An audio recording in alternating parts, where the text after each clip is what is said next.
Hey everyone, we're here at the Progressive Sealing head office.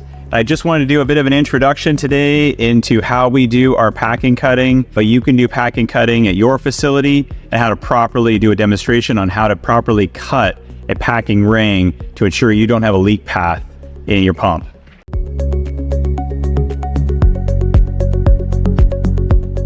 We buy our packing in a couple of different ways. We buy them in smaller 10-pound spools, 5-pound spools, and also in large 50-pound spools. We also sell bulk packing in both these ways as well. We mostly sell our packing though in cut rings. So this is an example where we have taken a large spool, we've cut it into ring lengths, and then we wrap it up into a full ring set for our customers. The key here is that you want this ring to be the right size for the shaft of the pump. So we always cut on a mandrel. So we have a white packing cutting area.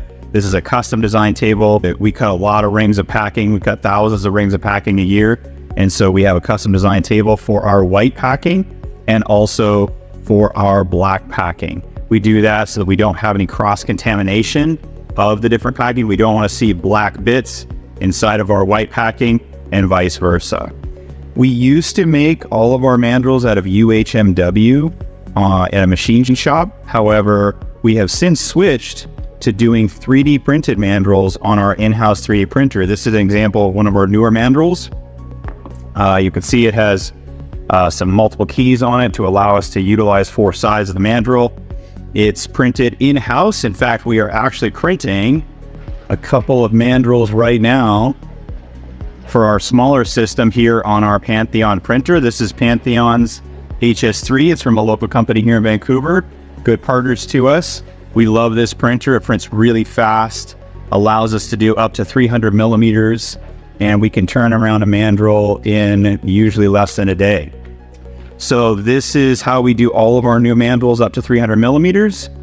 And then in addition, we've also designed a system. If you want to cut packing properly on a mandrel in your facility, we have our new mandrel cutting system, and it comes in this case. Inside of the case, it comes with the mandrel mount system, which I've got one set up over here.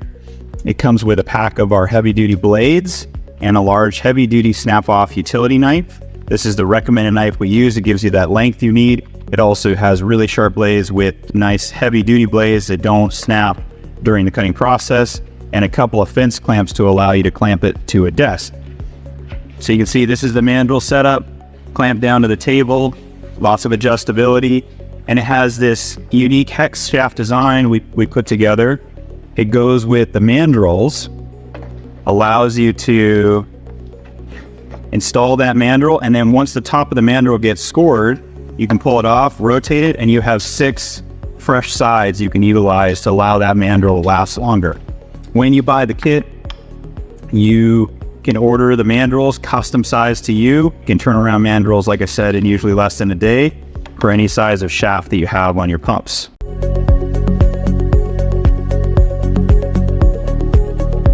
We never want to measure the circumference and cut it flat on a table. You always want to cut it on a mandrel. And the reason you want to cut on a mandrel is because the packing difference from ID to OD will lead to an incorrect cut if you're cutting it flat because it's being wrapped. The outside stretches more than the inside.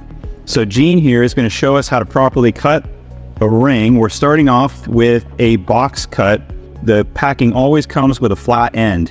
We never recommend a flat joint, a butt joint, because it provides that straight path. We always recommend a 45-degree skive cut. So Gene takes it and eyeballs a nice 45, clean cut. Always make sure you're using a new blade, a sharp blade. It's dangerous to cut with a dull blade. So we've got that nice 45 cut with nice clean end on it. Wrap it around, bring it back up to the top. You always want to make sure that you're snug all the way around the mandrel. So just put a little feel on there, make sure you're snug all the way around. You do not want to be pulling too tightly. Having the ring slightly longer is much better than having it short.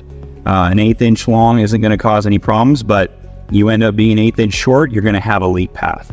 So from this point, you go right through the midpoint of your 45 mark a little line on that uncut side, and then you cut right through that midpoint of the line to get 2 matching skive cuts. Always test it after the fact, ensure those ends meet up and that you're wrapped nice and snug around the mandrel. Okay, there we go. That's how we cut packing in-house. That's how you can cut packing in your facility. If you have any questions, please feel free to reach out to us, and have a great day.